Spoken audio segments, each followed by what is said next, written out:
Γεια σας, εδώ ο Λουκάς από το Greek Nea. Πριν να ξεκινήσουμε στο επόμενο βίντεο, θα σας παρακαλούσα να κάνετε εγγραφή στο κανάλι μας στο YouTube, πατώντας εγγραφή και μετά το κουδουνάκι και όλες. Σε αυτό το βίντεο, αγαπητοί φίλοι, θα δούμε πώς μπορούμε να αλλάξουμε το πληκτρολόγιο σε ένα laptop Dell Latitude E5440.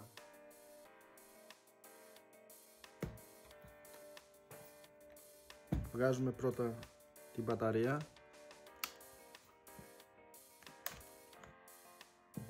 Αυτό που χρειάζεται είναι κατσαβίδι. Αν δεν έχετε αυτά τα εργαλεία, να έχετε μία κάρτα. Βγάζουμε πρώτα αυτές οι δύο βίδες εδώ.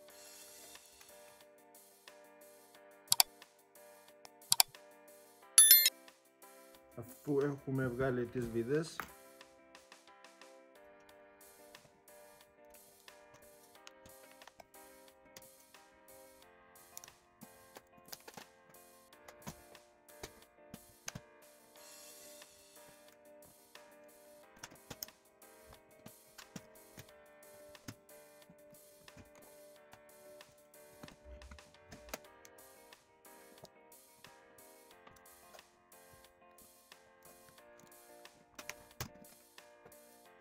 και τώρα βγάζουμε και αυτές τις δύο βίδες εδώ.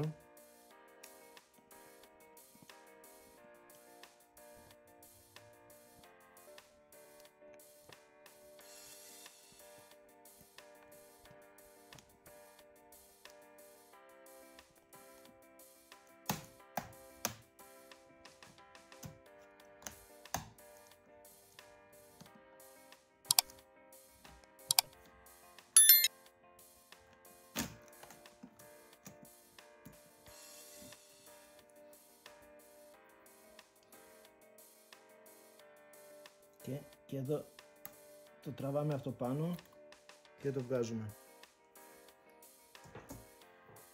Κάνουμε τώρα αντικατάσταση με το καινούριο πληκτρολόγιο.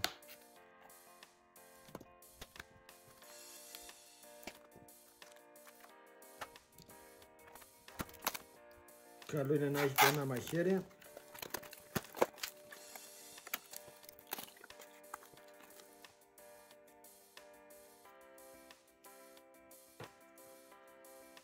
Να κάνετε και ένα καθαρισμό.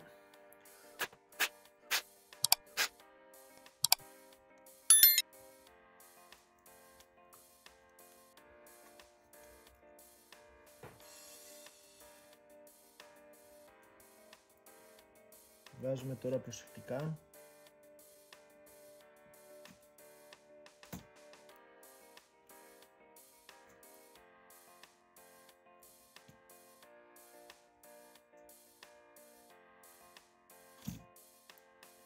Το κουμπώνουμε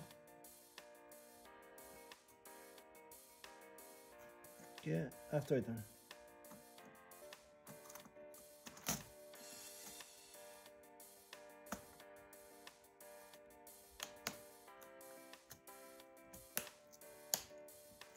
Το κουμπώνουμε και να ακούσουμε αυτό το κλίτς.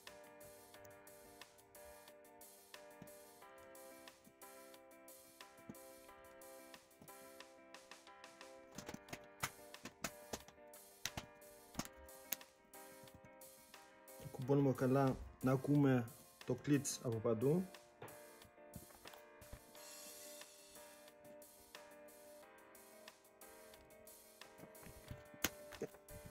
Τώρα είναι όλα έτοιμα. Με αυτόν τον τρόπο έχουμε αλλάξει το πληκτρολόγιο σε laptop Dell Latitude E5440. Ευχαριστούμε που είδατε αυτό το βίντεο και μην ξεχάσετε να κάνετε εγγραφή εδώ στο κανάλι μας στο YouTube και να επισκεφτείτε και την ιστοσελίδα μας greekpavlanea.com. Γεια σας!